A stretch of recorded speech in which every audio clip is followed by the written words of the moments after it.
Welcome to study with एनकेआर।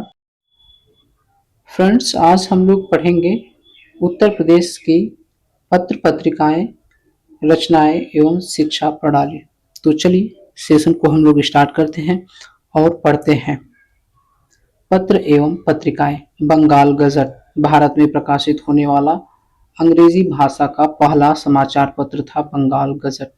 यह एक साप्ताहिक पत्र था जो कोलकाता से 1880 में प्रकाशित हुआ और इसके प्रकाशक थे जेम्स ऑगस्ट हिक्की।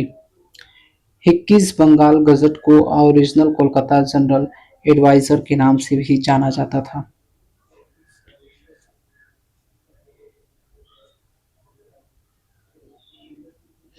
एडवर्टाइजर के नाम से भी जाना जाता था। बंगाल गजट एशिया में छपने वाला पहला समाचार पत्र भी था। बंगाल गजट एशिया में छपने वाला पहला समाचार पत्र था। उदंत मार्तंड यह हिंदी का पहला समाचार पत्र माना जाता है जिसका प्रकाशन 1826 में होता है और कोलकाता से हुआ और इसके संपादक जुगल किशोर शुक्ल थे जिनका संबंध मूलतः कानपुर से था। गांधी जी ने नवजीवन, हरिजन और यंग इंडिया आदि पत्रों का संपादन किया। माधुरी पत्रिका का प्रकाशन 1921 में लखनऊ से हुआ और इसके संपादक विष्णु नारायण भार्गव थे। कौन थे? 1921 में विष्णु नारायण भार्गव थे। नेक्स्ट देखेंगे और इसके बाद यहाँ पर कुछ प्रमुख समाचार पत्र पत्रिकाएं देख लेते हैं। तो पहला समाचार पत्रिका है सरस्वती और यह 1900 में प्रकाशित हुआ। प्रयागराज से यह प्रकाशित होता था। सरस्वती प्रयागराज से। चिंतामणि घोष, श्याम सुंदर दास 1902 में और महावीर प्रसाद द्विवेदी 1903 से इसका प्रकाशन किए। हिंदी प्रदीप ये मासिक पत्रिका हुआ करती थी और ये भी प्रयागराज से प्रकाशित होती थी 1877 में और इसके संपादक थे बाल कृष्ण भट्ट। कौन थे? बाल कृष्ण भट्ट। आगे हम लोग देखेंगे तो स्वदेश है और स्वदेश 1919 में गोरखपुर से प्रकाशित होती थी और दशरथ प्रसाद द्विवेदी इसके संपादक हुआ करते थे। द इंडिपेंडेंट 1919 में प्रकाशित होती थी प्रयागराज से और इसके संपादक मोतीलाल नेहरू हुआ करते थे।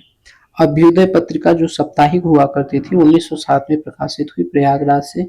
मदन मोहन मालवीय इसके संपादक हुआ करते थे। हंस पत्रिका 1930 में वाराणसी से प्रकाशित हुई और इसके संपादक मुंशी प्रेमचंद हुआ करते थे। बनारस अखबार यह साप्ताहिक पत्रिका थे और 1845 में इसका संपादन होता है वाराणसी से और गोविंद रघुनाथ दत्त और राजा शिव प्रसाद इसके संपादक होते थे। तत्वबोधिनी पत्रिका ये 1865 में बरेली से और गुलाब शंकर। हरिश्चंद्र मैगनीज 1873 वाराणसी से भारतेंदु हरिश्चंद्र।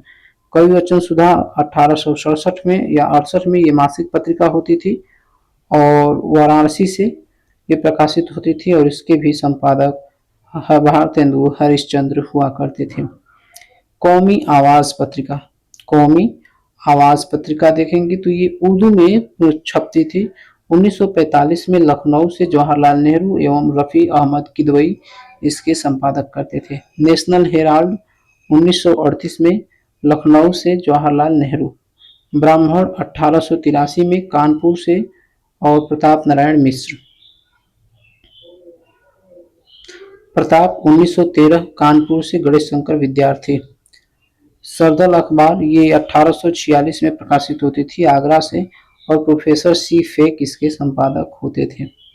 बुद्धि प्रकाश 1852 में आगरा से लाला सदा सुखलाल। बंगदूत यह साप्ताहिक पत्रिका होती थी 1829 में कोलकाता से। राजा राम मोहन राय इसके संपादक हुआ करते थे। मजदूर पत्रिका 1928 में कानपुर से प्रकाशित होती थी और गणेश शंकर विद्यार्थी इसके संपादक हुआ करते थे। इंदु पत्रिका ये 1909 में अंबिका प्रसाद गुप्त ये वाराणसी से प्रकाशित करते थे। नागरी प्रचारणी पत्रिका ये वेणी प्रसाद प्रकाशित करते थे काशी से और 1896 में ये त्रैमासिक पत्रिका हुआ करती थी। ज्ञानोदय मासिक पत्रिका 1955 में कोलकाता से कन्हैया लाल मिश्र इसके संपादक हुआ करते थे। सुधा पत्रिका ये मासिक थी। 1929 में लखनऊ से दुलारे लाल भार्गव इसके संपादक थे। आनंद कादम्बनी यह 1881 में प्रकाशित होती थी मिर्जापुर से, और प्रेमघन बद्री नारायण चौधरी और प्रेमघन इसके संपादक हुआ करते थे। आगे कुछ रचनाएं साहित्य और उनकी प्रमुख रचनाएं हैं, तो इन रचनाओं को भी हम लोग क्या करते हैं कि देख ही लेते हैं। ठीक है, बहुत ज़्यादा लंबा वीडियो नहीं है, ये 5 मिनट है क्या। चलो इसको पत्रिका को हम देख लिए है ना। अगले सेशन में हम लोग देखेंगे प्रमुख साहित्यकार एवं उनकी रचनाएं। मिलते हैं अगले सेशन में, तब तक के लिए आप चैनल को सब्सक्राइब कर लीजिए।